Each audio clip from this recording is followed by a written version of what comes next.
A quick PSA to my podcasters before we start this episode. This interview was conducted over Zoom, so in some parts the audio does get a little bit weird or static, but it does pass and the main points are articulated thoroughly. I hope you enjoy this interview. It was great interviewing Ayanda, and enjoy the episode. Yikes. Okay, hey, can you hear me? Yeah, I can. Shout out. How are you? Stranger danger. Oh my Right? goodness. It's crazy. Dude. Like it's been forever.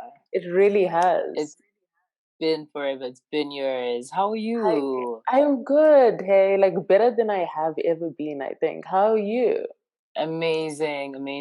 I'm okay. Look, second half of the year is like better than first half. For sure. Yeah, doing okay. I mean, this year, like, I honestly, every day is its own thing. So every day I'm like, okay, cool. Yeah, 2020 has definitely been like a universal energy shift. Dude, I don't even know what to call it. And then people are trying to anticipate what 2021 will be like. I'm like, guys, let's just take it one day at a time. It's definitely teaching you the power of now.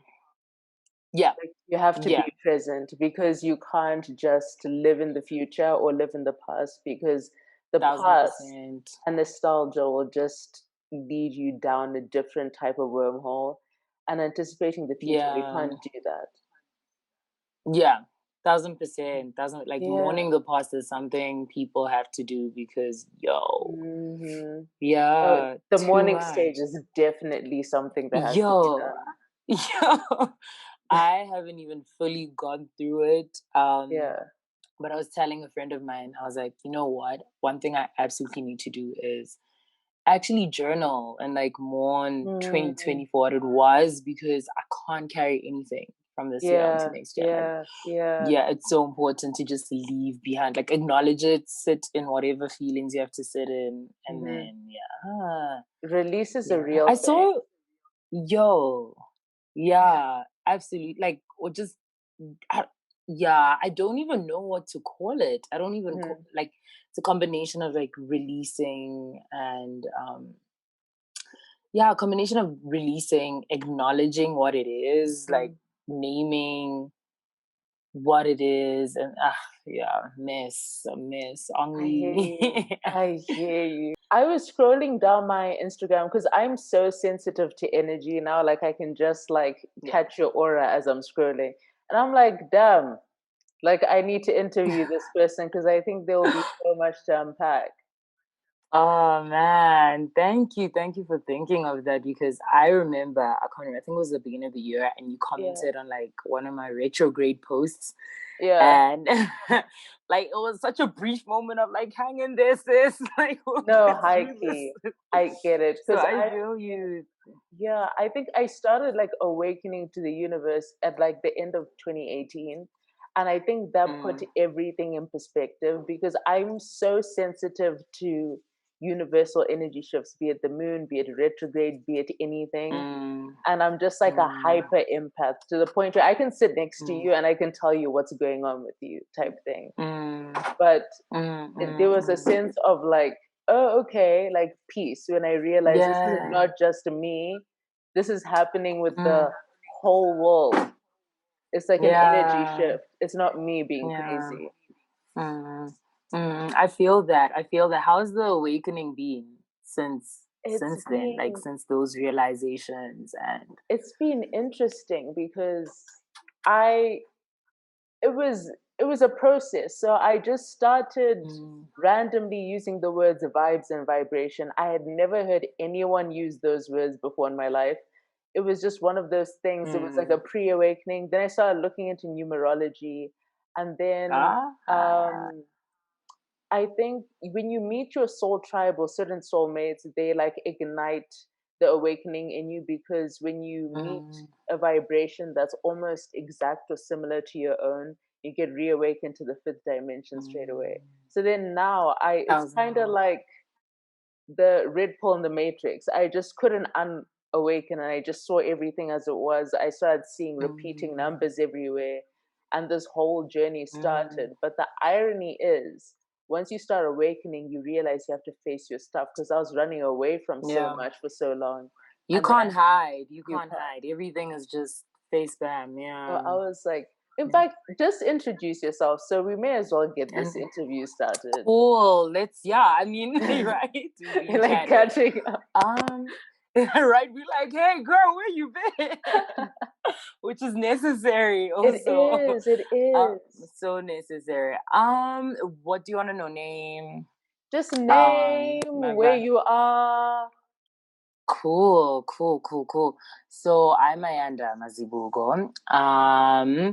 Right now, currently in Gauteng, physically in Gauteng. I actually moved back to my parents' home after finishing my master's, trying to just figure out a lot of my life.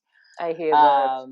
Which is why I think I'll always go back to, wow, what a dizzy year, and making peace with it, and because so many things have just been redirected, and it's just following, like, trying to figure out what the new direction is, and trying to, journey in that, I guess.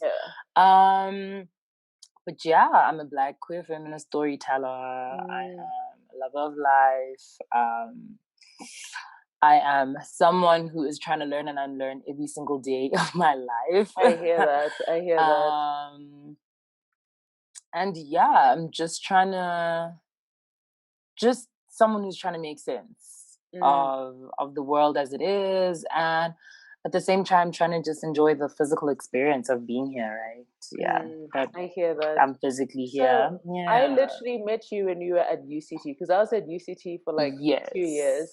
And I think the one thing I do remember about you, though, is your energy. Like, you had such good vibes, like so good, so nice to everyone. Like, that's just the one thing I remember, your energy. Of which at that time we stayed in the same race, right? We did. Yes. And like, it's so interesting, because when I think about myself in that time, like, it was just the worst time. I was going through the worst depression. I didn't realize I even had social anxiety to the point where I did. I think because I was always around people that I was used to or comfortable with, that like being put in a new situation with different people, crippling social anxiety. I could barely go to a dining hall without like internally freaking out on the verge of an anxiety attack. So it was weird. It was interesting. And I feel like the perception of me could have been a bit standoffish, but like internally I was just going through like a lot of stuff. I think people did not get that. No, and I think I didn't get that. I only got my mental health diagnosis in second year by mistake. I didn't even know I was depressed. I went to the wellness center for a migraine, and like I left being told I had manic depression. And I was calling my mom like, so like I can imagine you were freaking out at the moment. I was. It's been an interesting road, because I understand you're stuck like trying to figure out what life is, because I mean, I left UCT after 2 years. I just couldn't go back. I couldn't do it. And then like I'm proud of you for leaving and making just choosing yourself, because I mean, yikes, that institution in general is, a lot of people have experienced a lot of toxicity. It's like a lot of negotiating mental health, just trying to survive. I mean, if you are a Black A, if you're a Black woman, B, if you're a Black queer woman, if you're, and then you start adding the layers, if you're a Black trans woman, if you're, it just, from all directions. So I'm really proud that you chose yourself in that. Really, I think, I was definitely forced into that situation. It had just reached the point of no return at that point, I think. But, there's just always a transitional period, because I remember, like, I had so many friends in second year, and then when I came home, suddenly, no. Can you hear me now? Yeah, you were saying. Yeah, I think people, you see who your real people are, I think. And it was just a weird transitional period, which eventually led back to music, because I didn't really want to do what I was doing. It was kind of more of a formality, and music was always. What were you doing? In finance and accounting, but I wanted to be an entrepreneur, so I only did it to understand it. I I did want to do music, but it was just one of those, you know how living in an African home is. So that Yo, dynamic was just not. hey, it'd be like, music for who? For what? And then we just I get circle it. back I to where get we it. are. Like, you have to find yourself. I I think was about to say, like, how amazing is the universe in that, like, full circle. Yeah, that it is. music was always going to be part of your plot. Yeah. Things are always work out for your highest good. I feel like that has given me such peace in 2020. I know, like, for majority of the world, like, it's a lot of chaos, and like people are going through a lot, because when you sit with yourself and there are no distractions, you are faced with yourself. And sometimes people run away from their stuff. So there's no distractions, there's no going out, there's no friends. You have to sit with yourself. And sometimes that's the scariest thing to do. So we always kind of avoid that. Agreed. And then, like, disruption and what's happening next. But I think that was like my life for the last few years.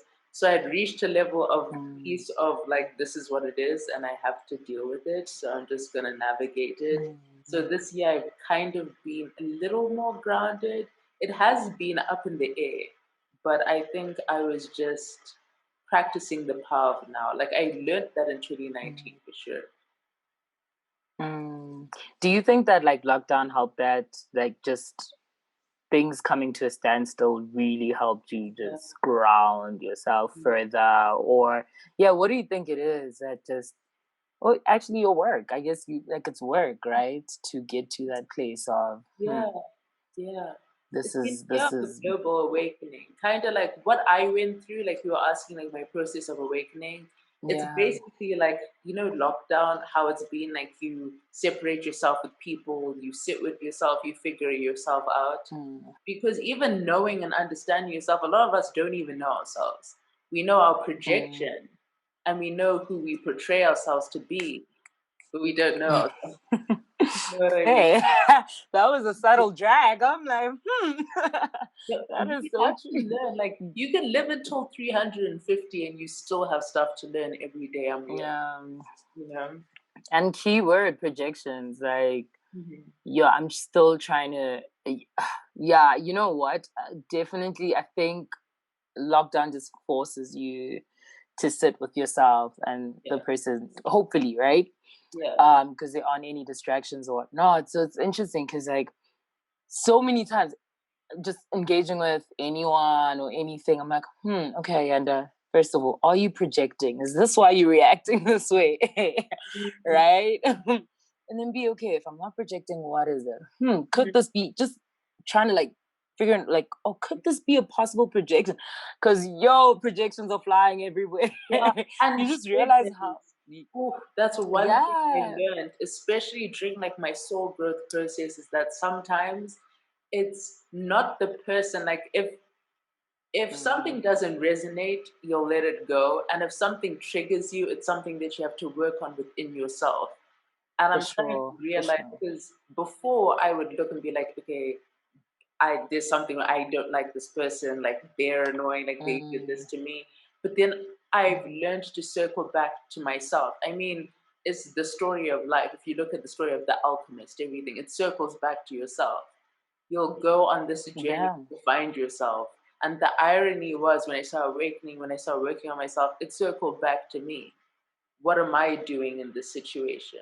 Even when it comes to relationships, like, the universe will keep you in the same cycle over and over and over and over again until you learn your lesson. And the biggest lesson is unconditional love within self before you see that manifestation in the world around you, you know?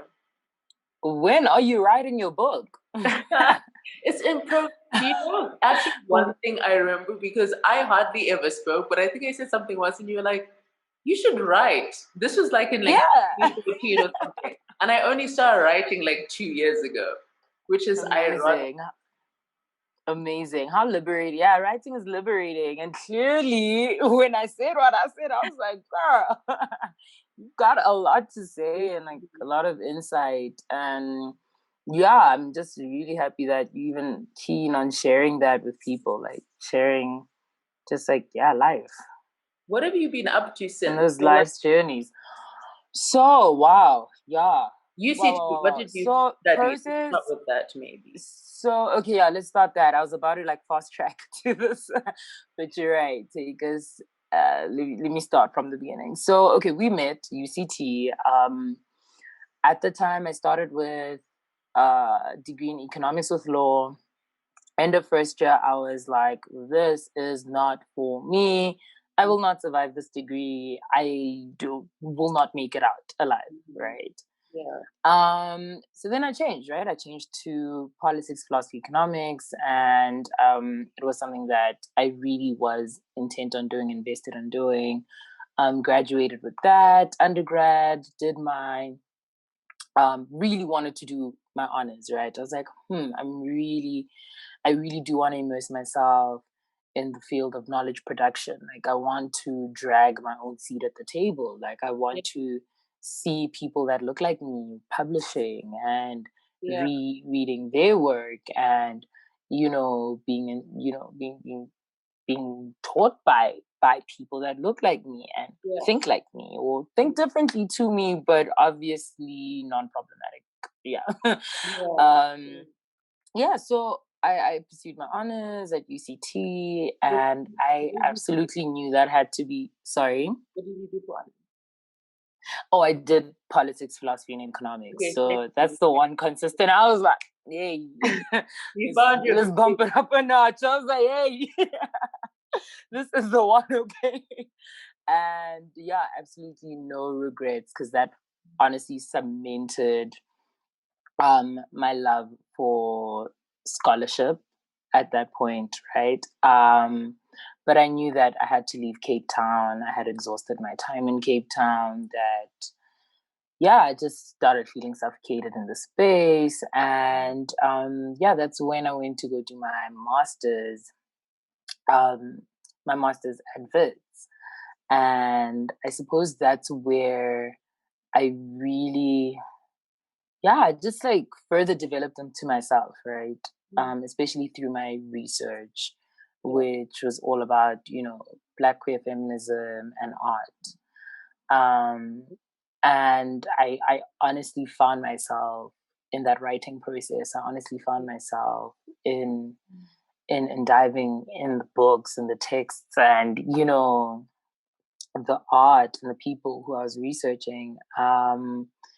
And in that, it made me go, okay, I'm going to move away from, I was working and studying at some point. Was in a job that I wasn't really sure about, but either way, gained great experience. But in that, the past year has really taught me, or the past year and a half has really, I think, pushed me to start scratching the envelope on, hey, this is what I really want to pursue, but maybe have been too scared to, or this is really what I want to think of doing, and and maybe just fear has been holding me back, or imposter syndrome, or whatever you want to call it. Then fast track to now, where I'm done with my MA. I'm hectically job searching, and I've got doing freelance research at the moment as well. And now I've got this flexible workspace to channel what I personally wanted to, do. And now here's the opportunity. Here's the window period. Here's the window period. It's so funny because all my tarot readings are like, girl. Oh my God. Tarot now's the time. They have it on. And I'm just like, oh my gosh, you're dragging me again. September, you're dragging me. October, you're dragging. Now November, So right now I'm at a place of just continuing to write, continuing to develop my research, on Black queer feminism and liberations and freedoms of a Black queer radical feminism in South African, and art. I'm continuing to develop that in its various ways, and just trying to branch out hopefully in 2 months we're going to be having a different conversation. And hopefully the conversation, yay, and hopefully the so like right, if you're gonna manifest today, you know, right today, right. That's what I'm like. Hopefully 2 months from now, yeah, I'm like, hey, like what, this January? has happened from our last conversation. A B C D E has happened, and I will hit you up. It's like the start of timing. Normally there's an open door amidst chaos, which I realize when everything seems to be going wrong. Like I always tell people, it doesn't matter what you believe in. If you believe in God, the universe, if you believe in Gaia, whatever it is, it's aligning everything. So a lot of the time your life will be shaken up because you're not supposed to be in a situation that either you are heading in that direction or you assume that's where you need to go. So things will be shaken up and you're like holding on to this thing that you need to release because something better that's meant for you is coming in. And I think the reason why we get stuck in these tumble dryer cycles and we kind of overthink and are left in spirals is because we're holding on to energy that isn't compatible with us. And the minute we release it, we make space for what is like for our highest good. So when you want to do something and you're like, oh, like fear, and it's funny because the scariest thing will always be your heart's desires because failing at your heart's desires is the biggest heartbreak of all, right? Right. Going for it is just, it's Everest, really. It really is. Right. Yay. I love that. It is Everest and beyond.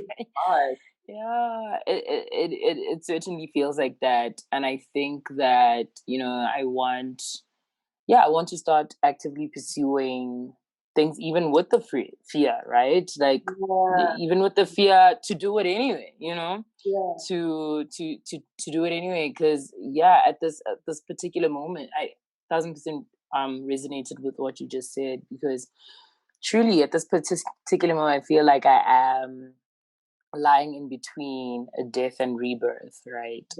And it's just like dangling between those moments and knowing that it's, I don't know, it's because a lot of trauma has unfolded this year, but it's always going to feel like the time is now, and it genuinely does feel that right now that I am lying between a death and rebirth, and I'm still trying to figure out what that means to me, but I definitely know that endings are beginnings, beginnings and endings. And I've been seeing ones and nines everywhere. And those numbers in repetition mean the end of a cycle and the start of a new cycle. Like I've been hectically channeling that energy. And I'll be sitting at night and be like, dude, you need to get this stuff done because now it's time. And almost now's like the time. Your soul is telling you that the universe is aiding in this progression. You start seeing people pop up everywhere doing things that you want to do, and you see them manifesting those things, and it's almost like gearing your soul to be like, just go for it, just go for it, just go for it. Because what I mean, so I said after lockdown, I needed to start living my life like a festival, because what the hell? Like, what was this year, right? So I'm using that for every single, that kind of energy. Like, you know what? At festivals, it's wild. You just do what you want to do. You follow your gut feeling. You don't question too much. Intuition is just you just like, okay, I want to go there. Okay, I'm gonna go to that stage. I don't want that musician. And exactly. You know what I mean? Exactly. That's so living life like a festival. That's the blessing. Sorry. You have time to do it now, to focus on what you want to do and even like start things. And that's the right. If you went straight into your job, like when would you have found time? You know what I mean? Right. Absolutely. And it's so difficult to juggle with that notion or whatnot, because also, Black condition, like Black reality, like, you know, hey, black tax, hey, sebenza, hey, da da da, you know. Moved to SA when I was in Cape Town. I feel like in South Africa is the first time that I was truly conscious of the color of my skin. I mean, in Zim, yeah, we have racism, but they're not outwardly blatantly racist to your face. You know what I mean? And that's just the conditioning. Like you can't just be racist. Like in some spaces and communities, yeah, because I mean, like the colonial white people have made those communities for themselves. So if you're going into them, I mean, you know what you're gonna get. But just on a day-to-day basis, can't do that to me in like my own space. But then in South Africa, I feel like it also really aided into my depression, I think, because it was just, I don't know how to explain it to people. And I remember coming back and speaking to people, and I'm like, guys, like, we see protests and people are angry, and like, but I get it because if I felt like that for 2 years, I can only imagine someone living their entire life type thing. Or like getting in a circle of white people, and I'm invisible. I speak, and I don't speak English with a vernacular accent because there's racism, but there's also classism within the racism. And then now there's classism within Black people too, because it just so happened that a lot of my friends were white or non-Black when I was at UCT, because those people who were nice to me, whatever. I think that aided into a lot because I would go into like really white spaces, and that was where a lot of the racism is, going out to like the white clubs or like you just see, and it's not even microaggression. It's blatant. It's aggression. You're like, it's not even micro. It's not micro. Like, let's take the micro out. It's so like your perspective. This is what you write on. This is your whole. Yeah, for sure. So I mean, I can just imagine rocking up to a country where, white racism is in your face and you've never seen it before, and it's violent. It's violent, to say the least. It's extremely violent. And I can absolutely imagine how that impacted on your psyche. I mean, and it's so difficult. Yeah, it's so difficult to explain because a lot of the times it's not tangible. You know what I'm saying? Yeah. But yeah, I mean, white racism in South Africa is damaging to the soul. I'm tired. Personally, I'm tired of fighting. I'm tired of, like, oh my goodness, I just want to exist as being without. And I think being in Cape Town, because I mean, now I can only, use my experience as a comparison, but living in Joburg versus Cape Town is different. And there's a hectic white racism in Johannesburg as well, but maybe because there's just more of a Black middle class, you can kind of there's a way to evade that or not to encounter that, because you're going to a restaurant and it's not just white people, or you're going, and obviously I'm making in Cape Town, like I mean, the first thing, and obviously I'm speaking in really general terms just for the sake of argument's sake of making, points. But the first thing when I got to Cape Town in 2014, my first year, I was like, and I didn't have the language for a lot, right, at that time. But I was like, there's the difference is hectic here. It's like such a stark difference between poor Black people and rich white people, and just the spatial segregation as well. Like the way it still mimicked apartheid, it's still designed. The city was still designed in apartheid, spatially speaking. So those are the few things that I saw, and then just knowing that you have to confront whiteness wherever you go. Like there is no second of breathing, whether be it a restaurant, whether be it a park. I remember we'd go to Kirstenbosch, have picnics there. white people would complain, then we'd have to fight and be like, this is not the Group Areas Act. Stop over policing. I'm just trying to have, Yeah, so I think like I was definitely going through a bit of an identity crisis. And I think for the longest time, I thought I was so unattractive for so long. And I was like, oh my goodness. Because imagine you, an entire youth. Can you hear me, by the way? And like, sorry? Can you hear me? Can you hear me? I can. Okay, amazing. Imagine an entire youth thinking you're in a trap. And imagine. My closest friends were mixed race. So it's like, all the attention would always just go from black, white, whatever. And it's like, you know how there's this hierarchy when it comes to women, and you go to men, it's like colorism. Yeah. And the thing is, it's funny because I hate it with a passion. Everyone who knows me knows this. Like, I remember, especially in recording studios, I would shut people down. Like, don't call me light as a compliment. I hate that shit. What does that even mean? Yeah. And people will always do it around people who are dark in complexion. We're still like, I'm the micro population in Zim. Most people are a lot darker than I am. It's just a recessive gene. Me and my brother are just randomly light in my family. Don't know what happened. We just came up like this. But then now, actually having mixed race friends, I think it was just the stars aligning, because God was trying to teach me something, because I totally understood that colorism. And I would just get so depressed, like, why? From that perspective. I didn't get it. And I was speaking to one of my friend's boyfriends once. He's this colored guy, and he was like, yeah, I'll just tell you how it is. Guys are always just going to find colored or mixed race girls more attractive, so you're just going to have to get used to it. And I remember that day, imagine, and I was like, wow. Okay, so like, I guess this is my life, and this is my truth, and this is my reality. But then moving on from that, I'm like, wait a minute, that's not the truth.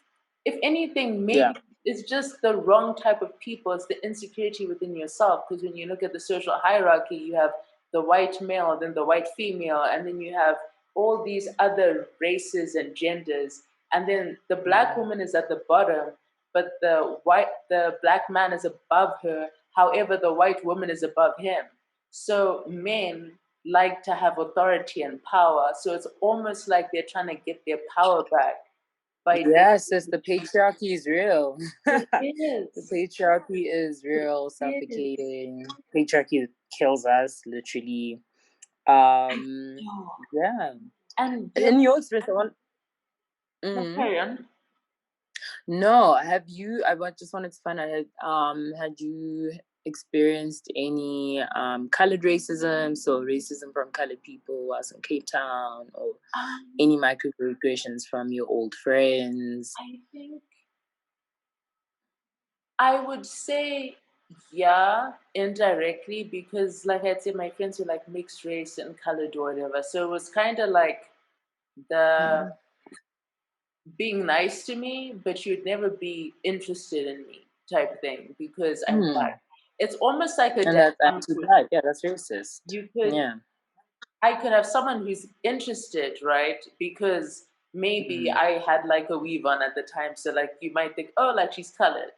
And then the minute you realize that she's not, something shifts, and I'm like, that doesn't make any sense, bro. But like, and then in the second year, some of because I was around my guy friends a lot of them came back from Zim, and that was, I could finally get in that space because I was going out with my black friends, like my guy friends, and I tended to opt to go out with them more because I just felt more comfortable, because we're going into comfortable spaces. And I started to realize that I was less inclined to want to go out with my non-black friends, or like girls that I went out with, because it was just a different atmosphere. And I think I was suddenly starting to get aware of the world in social hierarchy. I was aware of it because I went to a white school. Like, for example, there were about like 9 black people out of about 70 white people in my form type thing. And that imbalance is kind of there. But like I said, in Zim, racism is there, but it's not South Africa. You know what I mean? I mean, Mugabe done a lot of things, but one thing that he did was put white people in their place. Like, that's just the one thing, you know. Got you. So the settlers, settler colonialism, you're not feeling. You do not like feel what did Boise say? Taking back the land. Got you. Got you. Yeah, that's why I can imagine how. I honestly can imagine the contrast coming as an adult, also like experiencing this, you know. And we're not adults when we go into uni. That is the honest truth of life. Yeah. I feel like I came into adulthood like post maybe 23 for sure. and started sinking in because probably still trying to, right? Like, yeah, for sure. Yeah. When their 20s were adults, it doesn't make sense. We're not for sure. For like sure. in between navigation. For sure. So how is the move back home been like? Because I'm assuming that you moved back home after UCT. It was hard. I won't lie. It was really hard. Because I had freedom of being in UCT, and then I came back home, and it was just, I don't know. I think I was just really angry for a long time. You know, that angsty teen phase that most of these depressed teens go through who are trying to figure themselves out. Yeah, I had that in my early 20s. So I was Avril in this bitch. But that's hilarious. Respectable African way. It was hard because I felt like it didn't make sense. Like, I lost most of my friends when I left. And that was like just hard to just like eventually. No.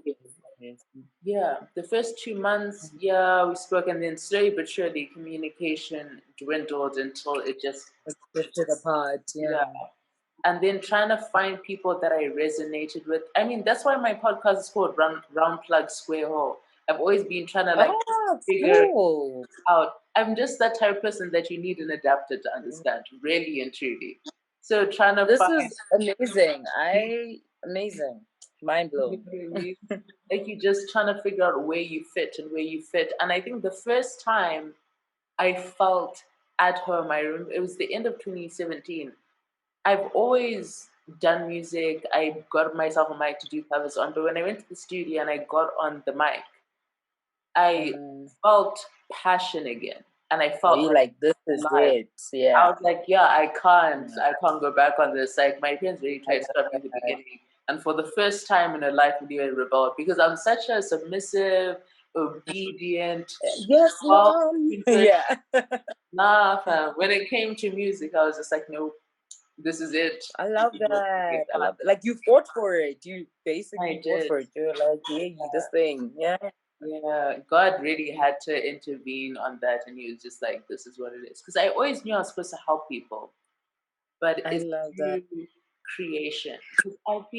It's weird. It's an exchange of energy. When you look at people who make music along those lines, if you look at Mac Miller or NF Real Music or Eminem, or the list goes on, there's a running theme with those artists is that they seem to be in unmeasurable turmoil or pain.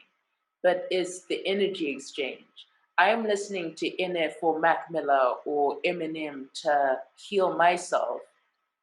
They had to go through what I was going through to be able to reach me the way that they have. And like, for my whole life, I remember even as a teen, I would just sit there and I'm like, I'm feeling other people's pain. I can feel other people's pain. This is not normal. It's not one person's stuff. This is thousands of people's stuff. And I remember meeting my pastor the one time and I was like, yo, like, I feel other people's pain, right? Because this is not. And he was like, yeah, you do.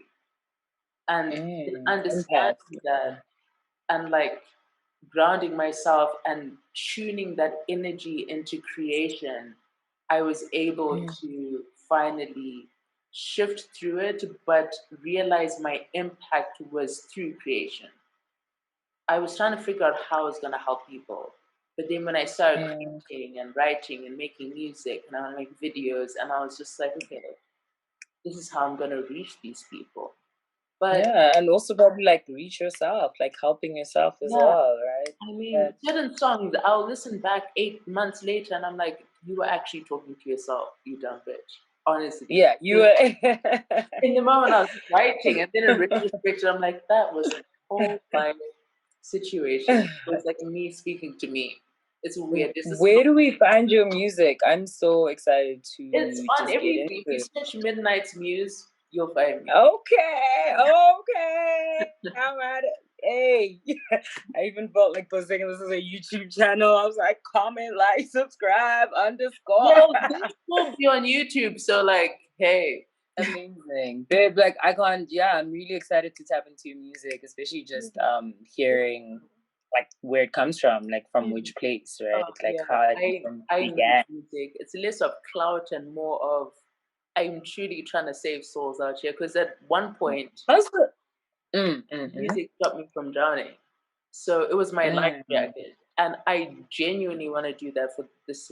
Do the same thing for other kids out there, because if it wasn't for my headphones, if it wasn't for my earphones, if it wasn't for music in general, I don't know if I'd still even be here. You know what I mean? Yeah.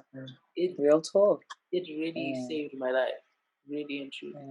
But talk about life seasons and coming of age and introspection, because I feel like you're such an introspective person, and I just get that from your energy. So let's speak about introspection, because there's an importance and then there's a toxicity that comes in with it. The overthinking is that the toxicity for you? Introspection. I mean, you know, as I said before, that this year has just locked down and stuff, like has physically physically being in one space and not being able to move and access distractions, and and also just rapid changes that were not planned for at all, have forced me to think a lot about my life, forced me to just think, and forced me to try not to think, and have forced me to I'm even speaking at a point where it's way better right now. I mean, the world is opening up. The world has opened up. My life is unraveling in a very interesting way, and I find myself in a very interesting place. But I can say that the first the months in the middle of the year or so were cause for like deep introspection, but I didn't even know introspection leading to where. It's like, cool, I'm introspecting.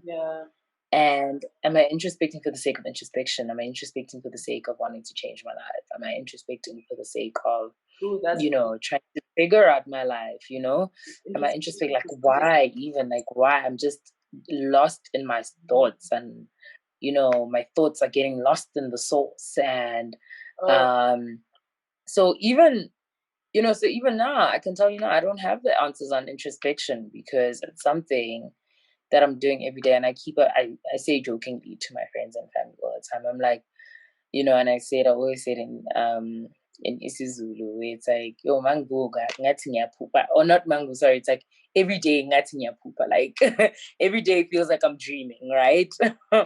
Because it honestly, a lot of things haven't registered as being real and as having happened.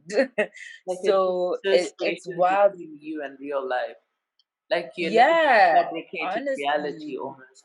That's what monotony does.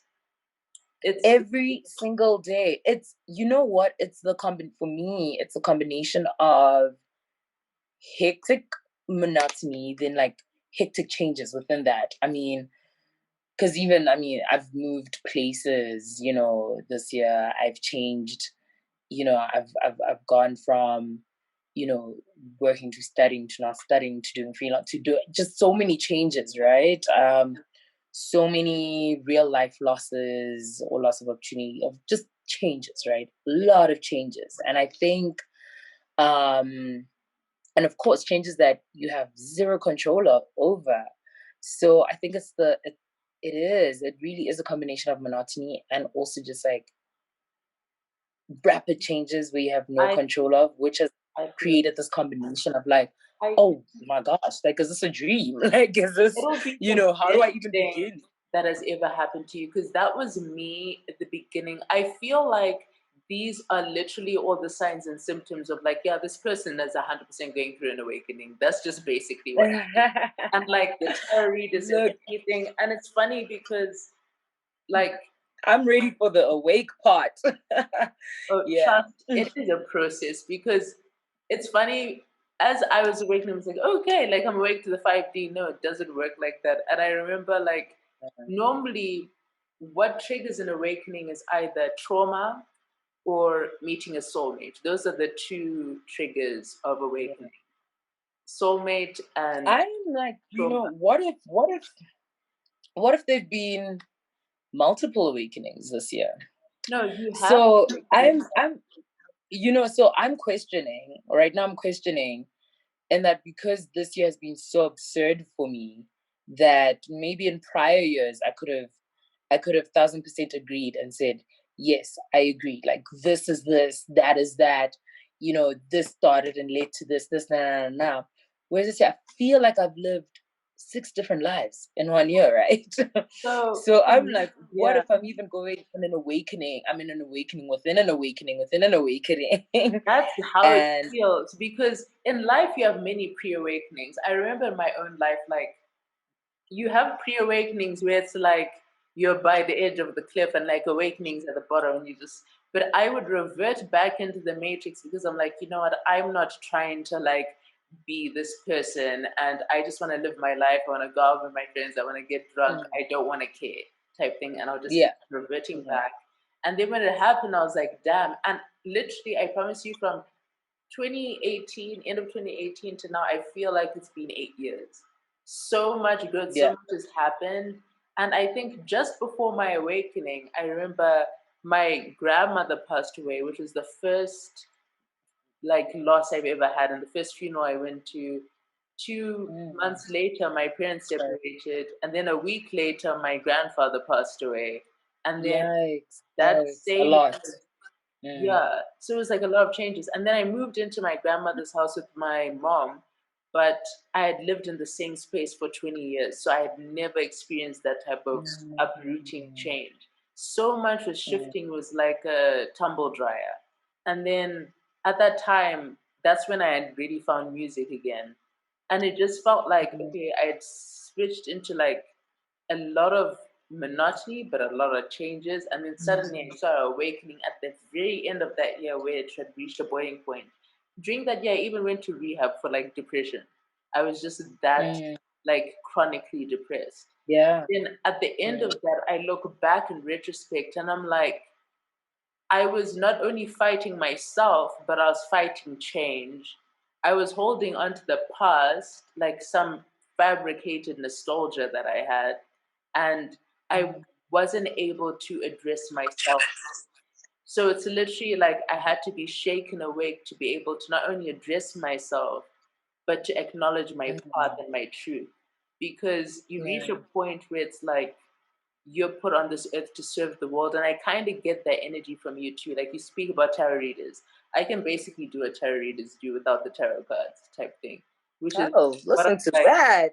Which is what I've grown into, especially like as I've tuned into myself. So I'm like, you're meant to help people, which is why I think, for example, you know how you're the type of person who's just so nice to everyone, you spend so much joy, you're like such a light.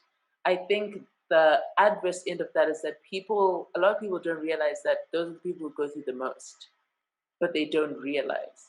You probably go through more than other people, but people wouldn't realize that because you're just always spreading joy and good vibes. I wouldn't say more than other people. Well, hey, people like always say. Let's not say more, but or it looks different. It looks different. Yeah, got you. It is you. You know what I mean? And it's got you.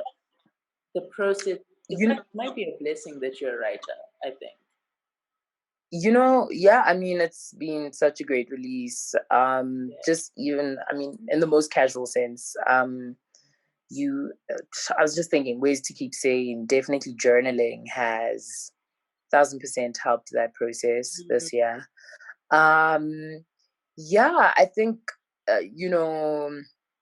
sorry, I'll keep on like referring to this year because this year has got so much meaning. Yeah, it's pivotal. It's got such such meaning which I haven't made sense of, which is why I'm this year. But yeah, I mean, I in terms of the helping, right? The helping others and whatnot. I just reached. I mean, my personality naturally is so. According to the Myers-Briggs personality test, I'm a campaigner and extroverted. I get that. If there's someone who's gonna be on the committee, you should probably be on the committee. It's like, yeah, I'm just like, definitely, I've got. I'm trying astrology wise. I'm a Libra sun sign, so so all is trying to just keep the harmony, trying to, and I've got a lot of air placements and Libra placements, also my birthday. But anyway, just personality wise, sorry, you're sun and moon, so there's a lot of double Scorpio. Yikes! Yes. That is hectic. But I'm here for it. I'm so here for it. So here for it. Yeah, personality wise, I'm inherently a people pleaser. That I've known since I was a child, right? Like, so wanting, needing people to feel like, okay, you've got them, not necessarily in adulthood being liked. I was like, okay, whatever, bye wig, bye child. But I can see moments of it popping up, right? Because a lot of the things, it's like trauma reactions or reparenting yourself, like your people making excuses for trauma reactions is such a debilitator of growth. That is, it really is. It really is. And it's like people just don't know. That's also that as well, You have to become people just don't know. People just don't know, right? So in that, I just, I don't know, saying yes and no has really like helped my life a lot. Like, knowing when to say yes, knowing when to say no, knowing when to say, yikes, this is actually an overextension of myself, knowing when to be like, yo, I'm drowning, so I don't know how I'm gonna help, you out, has personally saved my being, has personally saved, changed the quality of my life. And 10 out of 10 would recommend that for everyone, because I literally saw this cliche as like, you can't help others if you can't help yourself. It really is that though. Like, oh no, I'm just the type of person who has to be nice to everyone. I'm so giving. I'm like, no, that is the most toxic thing. Like, it's so toxic. Literally, in growing myself and growing my soul, I realized that I was setting a precedent, because I was always overgiving. That became the norm, and I created those boundaries and I set that precedent. So it's like, to people who are watching this and are like this, like, here's the analogy. Like, you're the type of person, like, you go home and you refill your cup, and then you go around people and then you empty your cup, and then you go home and you refill your cup, then you go out and you empty it out. And it's like a cycle. And then you're trying to figure out, why am I so tired? Why am I so this? Why am I so down? And it's because no one's filling your cup. It's like there has to be a mutual energy exchange in relationships. 1000%. Also, also learning how to fill your own damn cup too. You know what I'm saying? Like, knowing how to take those love languages, you take all those other things. Learning about love languages is another Venus, and do it for yourself. And doing it for yourself. I think that's something that I think we should all learn how to gift ourselves with. 100%. And I know it might sound very like promoting me, myself, and my energy. I think like before you're able to be out there reaching out, you have to reach within first, because at the end of the day, you're only as good to other people as you are to yourself, And like, for sure. So protecting your space, for sure, or just relationships. We're talking about this year and changes and like friendships and relationships, I feel like, especially as you grow, even as you go through these types of seasons, you start seeing a lot of relationships either falling off the grid or strengthening, and you start to realize who your people are and who you're just not compatible with anymore. That's what I realized when I was raising my vibration. They were just, I just couldn't, like, the vibrational match was just not there anymore.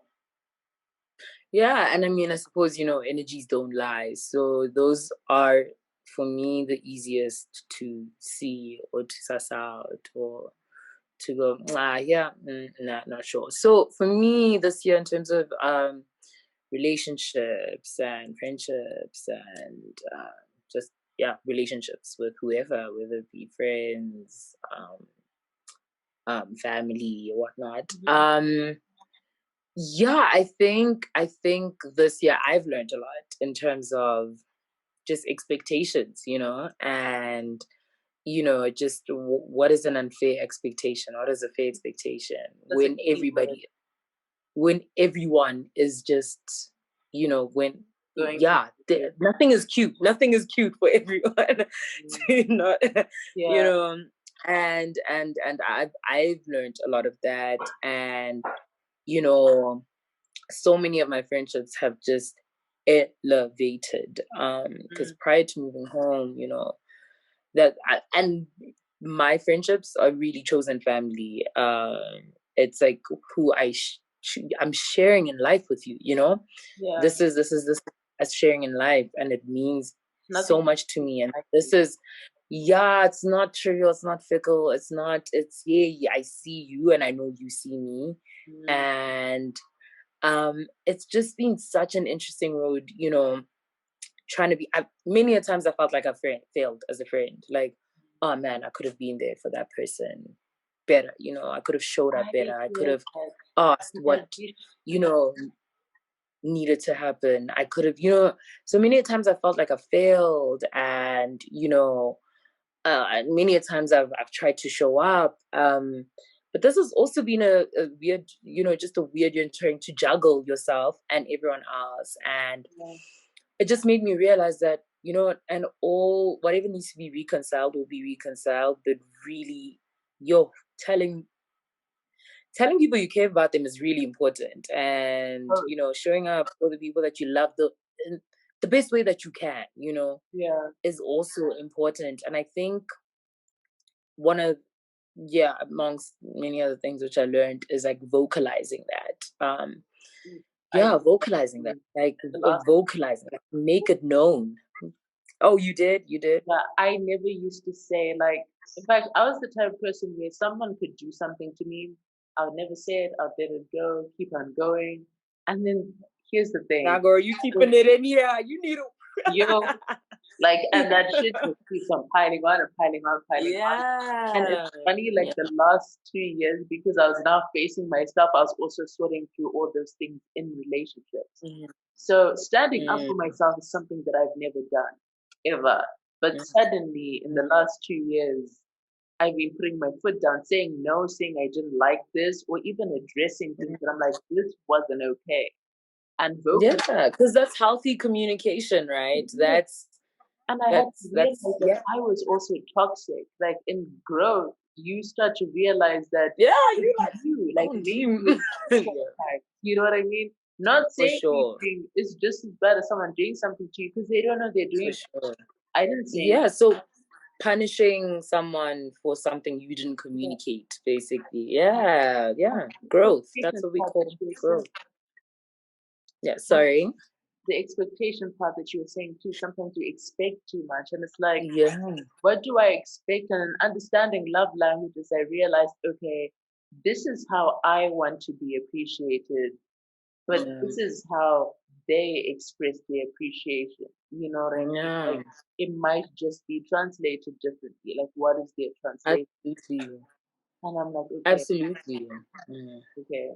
Absolutely. It's like expectations and communicating them, and I like when you said that in certain situations you realize that, damn, I was the toxic one. Because if anything, like, just self-love and taking accountability of self is just, for me, it's one of the it's one of the most important things I you could do. that because before I was always the victim. Things were happening to me. Yeah, you're like, here, what was me? I tell you. And when I opened that closet, the skeleton came out.